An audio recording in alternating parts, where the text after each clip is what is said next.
BNP যেহেতু দীর্ঘদিন ভুক্তভোগী একটি রাজনৈতিক দল, তারা নিজেরাও জানে যে বিগত সময়ে কীভাবে তারা ডিপ্রাইভ হয়েছে, কীভাবে জুলুম নির্যাতনের শিকার হয়েছে। তো ভবিষ্যতে তারা যদি পূর্বের ওই ইতিহাস থেকে শিক্ষা নিয়ে চলতে চায়, নতুন কিছু গড়তে চায়, তাহলে অবশ্যই তারা জুলাই সনদ গণভোট বাস্তবায়ন করবে। আর তারা যদি মনে করে যে না, আমরা আমাদের মতো চলবো, আমরা ক্ষমতার মোহে বিভোর থাকবো, তাহলে আওয়ামী লীগের মতোই তাদের অবস্থা ভবিষ্যতে হতে পারে। তো এটা বিএনপি সিদ্ধান্ত নেবে যে তারা আসলে কি চায়। তারা যদি জনগণের কল্যাণ চায়, জনগণের মঙ্গল চায়, নিজেদের কল্যাণ চায়, তাহলে অবশ্যই আমি মনে করি জুলাই সনদ গণভোট তারা বাস্তবায়ন করবে, যে কোনো ফরম্যাটে হোক, যে কোনো কায়দায় হোক। সেটা আমি যেমনি বলি মানে আমার মতো করেই করতে হবে তা কিন্তু নয়। জনগণের অভিপ্রায় বাস্তবায়ন করাটাই মূল। যে কোনো কায়দায়, যে কোনো ফরম্যাটে আপনি সেটা করেন না কেন, আমরা এটাই আহ্বান জানাচ্ছি। এমনটি শোনা যাচ্ছে যে নুরুল হক নূর দল ত্যাগ করে ফুল টাইম মন্ত্রণালয়ে সময় দেবেন। না, এটা আসলে এখনও মানে আমরা আলোচনার মধ্যে আমাদের রয়েছে এই বিষয়গুলো। যেহেতু আমাদের দলের সভাপতি এখন সরকারের দায়িত্ব পালন করছেন, সেই জায়গা থেকে আমরা আসলে বিগত সময়ের যে রাজনৈতিক কালচার, যে সংস্কৃতি, এখান থেকে বেরিয়ে আসতে চাই। যে সরকার, রাজনৈতিক দল সব মিলেমিশে একাকার, আমরা আসলে এই পরিবেশটা আর দেখতে চাই না, এরকম কালচারটা দেখতে চাই না। আমরা মনে করি সরকার একটা ডিফারেন্ট সত্তা, আলাদা একটা বডি, রাজনৈতিক দল আলাদা একটা সত্তা, আলাদা একটা বডি। রাজনৈতিক দলের কিন্তু অনেক বড় কাজ, অনেক, আবার সরকারের নির্দিষ্ট একটা কাজ রয়েছে। তো সেই জায়গা থেকে সরকারের কাজ, সরকারের যারা দায়িত্বশীল ব্যক্তি তারা করবেন। আবার রাজনৈতিক দল হিসাবে আমার তো চতুর্মুখী কাজ, আমার নানা রকম ধরেন যে জনগণকে নিয়ে আমার কাজ করতে হয় ডেইলি, আমি আমার কাজ করব। তো এই জন্য আমরা আমাদের এই জায়গা থেকে আমরা আলোচনা করছি যে আমাদের দলের সভাপতি যেহেতু সরকারের একটি ডিপার্টমেন্টের দায়িত্ব পালন করছেন, তো সুতরাং সে যদি মনে করে তাহলে সে ফুল টাইম ওখানে সময় দেবে।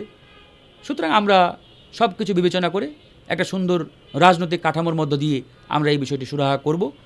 ইতিমধ্যে আমরা ধরেন যে অনেক অগ্রগতি আমাদের হয়েছে আলোচনার, আশা করি অতি অল্প সময়ে আমরা ইনশাআল্লাহ এই বিষয়ে একটা চূড়ান্ত সিদ্ধান্তে পৌঁছাতে পারবো। এবং ইতিমধ্যে দল পুনর্গঠনেরও অলরেডি আলোচনা এবং আমাদের কার্যক্রম দুর্বার গতিতে চলছে। আমরা ইনশাআল্লাহ খুব অল্প সময়ে গণ অধিকার পরিষদ কেন্দ্রীয় বডিকে আমরা পুনর্গঠন করতেছি। এই পুনর্গঠনের পরে আমরা জেলা পর্যায়ে জেলা টিমগুলোকে নতুন করে ঢেলে সাজাবো এবং জেলা পর্যায়ে আমাদের সাংগঠনিক সফর শুরু হবে। এভাবেই আমরা ইনশাআল্লাহ দলটাকে আবার আমরা একটা জাগরণ ঘটানোর অলরেডি প্রক্রিয়া আমরা চালাচ্ছি আর কি। আমরা দেখেছি যে আপনি গণভোটের শক্ত অবস্থানে রয়েছেন, আবার আপনাদের দলের নুরুল হক নূর মন্ত্রী পরিষদে আছেন, বিষয়টি কি দ্বিচারিতা হচ্ছে না? আসলে দেখেন, আমরা দলগতভাবে আমাদের যে রাজনৈতিক পজিশন সেটা হচ্ছে গণভোট এবং জুলাইয়ের পক্ষে বা জুলাই সনদের পক্ষে। এটা আমাদের রাজনৈতিক স্ট্যান্ড দলগতভাবে। এখন কথা হচ্ছে আমাদের দল কিন্তু সরকারে নেই, মানে আমাদের দলের একজন ব্যক্তি এই সরকারের একটা ক্ষুদ্র অংশের একটা ক্ষুদ্র অংশ, মানে একটা পার্ট। তার মানে পুরো দল সরকারে, এটা কিন্তু ভাববার কোনো কারণ নেই। এখন আমরা আমাদের যে রাজনৈতিক অবস্থান, যে পজিশন, যে আমরা জুলাই গণ অভ্যুত্থান বা জুলাই সনদ বা গণভোট এটার পক্ষে। এখন আমরা আমাদের জায়গা থেকে, রাজনৈতিক অবস্থান থেকে, আমাদের দলীয় পজিশন থেকে আমরা কিন্তু বারবার সরকারকে আহ্বান জানাচ্ছি যে আপনারা জুলাই গণ অভ্যুত্থান বা জুলাই গণভোট এটা বাস্তবায়ন করুন, জুলাই সনদ বাস্তবায়ন করুন। এখন সরকারে যারা আছে তাদের প্রত্যেকের প্রতি আমাদের আহ্বান, তারেক রহমানের প্রতি আমাদের আহ্বান, আবার জনাব নুরুল হক নূরের প্রতি আমাদের এই আহ্বান যে আপনারা যেহেতু সরকারের দায়িত্ব পালন করছেন সবাই মিলে, আপনাদের প্রতি আমাদের এই আহ্বান যে আপনারা জুলাই সনদ বাস্তবায়ন করুন। আর এই জুলাই সনদ গণভোট এটা তো আমাদের একার দাবি না ভাই, যেটা শুধুমাত্র গণ অধিকারের দাবি, নো, এটা এই দেশের আপামর জনগণের দাবি। আজকে দেখেন 69% মানুষ কিন্তু গণভোটের পক্ষে রায় দিয়েছেন। এখন এই যে 69% মানুষ গণভোটের পক্ষে রায় দিয়েছেন, এরা কি সবাই একটা দল করে? এরা কি সবাই জামাত করে? সবাই এনসিপি করে? সবাই গণ অধিকার? নো, এরা বাংলাদেশের নাগরিক, ভোটার, জনগণ। সুতরাং বৃহৎ একটা জনগোষ্ঠীর অভিপ্রায়কে, মতামতকে আপনি অগ্রাহ্য করে আপনি তো আসলে কোনো কিছু বাস্তবায়ন করতে পারবেন না। জনগণের মতামতকে বাস্তবায়ন করতেই হবে। তো সেই জায়গা থেকে এটা আসলে জনগণের অভিপ্রায়, জনগণের মতামত। কিন্তু এখানে দুর্ভাগ্যজনক হলেও সত্য যে একটা নেরেটিভ এরকম তৈরি করার চেষ্টা করানো হচ্ছে যে আপনি গণভোটের পক্ষে কথা বলছেন মানে আপনি বিরোধী দল, আর আপনি গণভোটের পক্ষে বলবেন না দ্যাট মিনস আপনি সরকারি দল বা সরকারের পক্ষে, বিএনপির পক্ষে। এই যে একটা নেরেটিভ, এখান থেকে বেরিয়ে আসতে হবে। যেটা সত্য সেটার পক্ষে থাকতে হবে। সেটা কে বলল? বিএনপি বললো নাকি জামাত বললো, ডাজেন্ট ম্যাটার। সেটা জনগণের কিনা, জনগণের পক্ষে কিনা, জনগণের মত কিনা, জনগণের চাওয়া কিনা, দ্যাট ইজ দ্য ম্যাটার। আমরা এটারই পক্ষে। ধন্যবাদ। শেষ পর্যন্ত কি গণভোট বাস্তবায়ন হবে বলে মনে করেন? চেষ্টা করছি ইনশাআল্লাহ। এখন পর্যন্ত আমরা আমাদের জায়গা থেকে সরকারের প্রতি আহ্বান, সরকারের প্রতি আমাদের যে নিবেদন, চাপ, সব কিছুই আমরা অব্যাহত রেখেছি এবং আশা করি বিএনপি যেহেতু দীর্ঘদিন ভুক্তভোগী একটি রাজনৈতিক দল, তারা নিজেরাও জানে যে বিগত সময়ে কীভাবে তারা ডিপ্রাইভ হয়েছে, কীভাবে জুলুম নির্যাতনের শিকার হয়েছে। তো ভবিষ্যতে তারা যদি পূর্বেরও ইতিহাস থেকে শিক্ষা নিয়ে চলতে চায়, নতুন কিছু গড়তে চায়, তাহলে অবশ্যই তারা জুলাই সনদ গণভোট বাস্তবায়ন করবে। আর তারা যদি মনে করে যে না, আমরা আমাদের মতো চলবো, আমরা ক্ষমতার মোহে বিভোর থাকব, তাহলে আওয়ামী লীগের মতোই তাদের অবস্থা ভবিষ্যতে হতে পারে। তো এটা বিএনপি সিদ্ধান্ত নেবে যে তারা আসলে কি চায়। তারা যদি জনগণের কল্যাণ চায়, জনগণের মঙ্গল চায়, নিজেদের কল্যাণ চায়, তাহলে অবশ্যই আমি মনে করি জুলাই সনদ গণভোট তারা বাস্তবায়ন করবে, যে কোনো ফরম্যাটে হোক, যে কোনো কায়দায় হোক। সেটা আমি যেমনি বলি, মানে আমার মতো করেই করতে হবে তা কিন্তু নয়।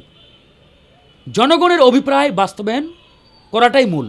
যে কোনো কায়দায়, যে কোনো ফরম্যাটে আপনি সেটা করেন না কেন, আমরা এটাই আহ্বান জানাচ্ছি। শিক্ষাঙ্গনে শিবির এবং ছাত্র দলের সংঘাতকে কিভাবে দেখছেন? না, এটা আমি মনে করি উভয়ের জন্য মারাত্মক ক্ষতিকর এবং ওভারঅল আমাদের দেশের যে রাজনৈতিক স্থিতিশীলতা, স্টাবিলিটি, এটার জন্য আমাদের একটা হুমকি। আজকে দেখেন, আমার মাঝে মাঝে আফসোস হয় যে ছাত্র শিবির এবং ছাত্র দল এরা কিন্তু এই গণঅভ্যুত্থানের পক্ষের শক্তি এবং গণঅভ্যুত্থানে একবারে ফ্রন্ট লাইনে ভূমিকা রেখেছে। তো কী এমন হলো যে এই অল্প কয়েকদিনের মধ্যে এরকম একটি গণঅভ্যুত্থানের পক্ষের দুটো শক্তির মধ্যে আজকে মুখোমুখি অবস্থান? এটা তো আমরা কেউ প্রত্যাশা করি নাই যে ছাত্রদল শিবির মারামারি করবে। তারা পক্ষের শক্তি কিন্তু গণঅভ্যুত্থানের। তো এখানে একটা বিষয় আমাদের বুঝতে হবে যে তৃতীয় পক্ষ তারা কিন্তু চুপ নেই। তারা আমাদের মধ্যে দ্বন্দ্ব মারামারি লাগানোর জন্য 24 ঘন্টা কাজ করছে, পিছন থেকে পুশ আপ করছে, চাপ দিচ্ছে, কলকাঠি নাড়ছে যে আপনারা যাতে এরকম একটা দ্বান্দ্বিক অবস্থানে চলে যান। তো এটা যদি ছাত্র শিবির কিংবা ছাত্র দল বুঝতে না পারে, তাহলে তারা নিজেদের অমঙ্গল নিজেরাই ডেকে আনবে। এই জন্য আজকে দেখেন, আমরা ছাত্র অধিকার পরিষদ একটা ভালো ভূমিকা রেখেছে। যেদিন তারা মারামারি করে, তারা কিন্তু কলম নিয়ে গেছে, ফুল নিয়ে এবং কলম নিয়ে। ওরা লাঠি আর ওই অস্ত্র নিয়ে মারামারি করছে, আমাদের ছাত্র সংগঠন ফুল আর কলম নিয়ে গেছে। আমরা এই জন্য আহ্বান জানিয়েছি যে অস্ত্রের রাজনীতি নয়, লাঠিসোঁটার রাজনীতি নয়, এখন হবে কলমের রাজনীতি, মেধার রাজনীতি, ফুলের রাজনীতি। এর মাধ্যমে ইনশাআল্লাহ আমরা আগামীতে একটি নতুন বাংলাদেশ বিনির্মাণ করতে চাই। আমরা আহ্বান জানাবো, তৃতীয় পক্ষের ফাঁদে পা দিয়েন না, সেটা হোক শিবির কিংবা ছাত্রদল। তৃতীয় পক্ষের ফাঁদে পা দিবেন, নিজেদের বিপদ নিজেরাই ডেকে আনবেন, এতটুকুই বলা।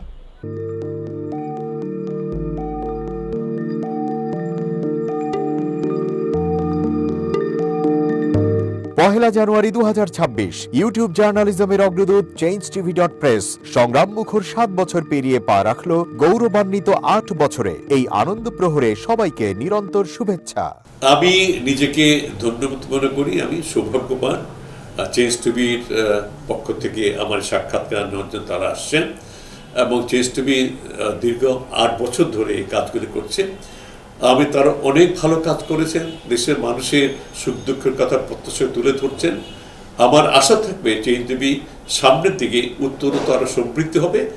একটাই শুধু আমাদেরকে উপদেশ দিতে চাই তাদের কাছে, সেটা হচ্ছে সত্য কথাটা মানুষের সামনে তুলে ধরা, মানুষের ভিতরে কি চায় তাদেরটা তুলে ধরা, মানুষের প্রত্যাশা তুলে ধরা এবং মানুষের মধ্যে এই যে দেশাত্মবোধটা এবং সত্যবাদীটা, এটা জাগরণ করে চেঞ্জ টিভির সামনের দিকে এগিয়ে যাবে। এবং যারা দেশের কথা চিন্তা করে এবং দলমত নির্বিশেষে যে লোকগুলো আছে, তারা দেশের কথা চিন্তা করে, দেশের উন্নয়নের কথা চিন্তা করে, কোনো পক্ষপাতিত্ব করে না, তাদের বক্তব্য দেশের মানুষে তুলে ধরা, এই কাজগুলি সামনে এগিয়ে নিয়ে যাবে, এটা আমাদের প্রত্যাশা। অনেক ধন্যবাদ আপনাদেরকে, দেশবাসীকে, দেশবাসী পক্ষে সবাইকে আমি ধন্যবাদ জানাচ্ছি। changeTV.press এক ফোঁটা হলুদ নেই। আমরা শুধু আপনাদের কাছে একটাই আবেদন করব, মিথ্যার পিছনে দৌড়বেন না, সত্যকে ধারণ করেন, সত্যকে জনগণের কাছে তুলে ধরেন। সেটা যতই কঠিন হোক না কেন, পিছপা হবেন না, ভয়ের কোনো কারণ নাই। আল্লাহর সাথে থাকেন, আল্লাহ আপনাকে সাহায্য করবে। কোনো মানুষের কাছ থেকে কোনো সাহায্য কামনা করবেন না। ধন্যবাদ। changeTV.press এক ফোঁটা হলুদ নেই। হ্যাঁ, চেঞ্জ টিভি আমি বিশেষ কারণে দেখি, সুযোগ পেলে, বিশেষ করে তোমার অনুষ্ঠানটা যখন হয় আগে পরে আমি দেখে থাকি। ভালো লাগে, উপস্থাপনা ভালো, মোটামুটি সব কিছু ভালো। আমি তাদের শুভকামনা করি এবং চেঞ্জ টিভি আমি আশা করি সবসময় নিরপেক্ষ, যেহেতু এই চেঞ্জ টিভিটা সংবাদ প্রচারের একটা মাধ্যম, সুতরাং সঠিক সংবাদটাই চেঞ্জ টিভি প্রচার করবে, এটাই আমার কামনা থাকবে তাদের কাছে, সেই সঙ্গে আমার শুভেচ্ছা থাকবে। changeTV.press, এক ফোঁটা হলুদও নেই।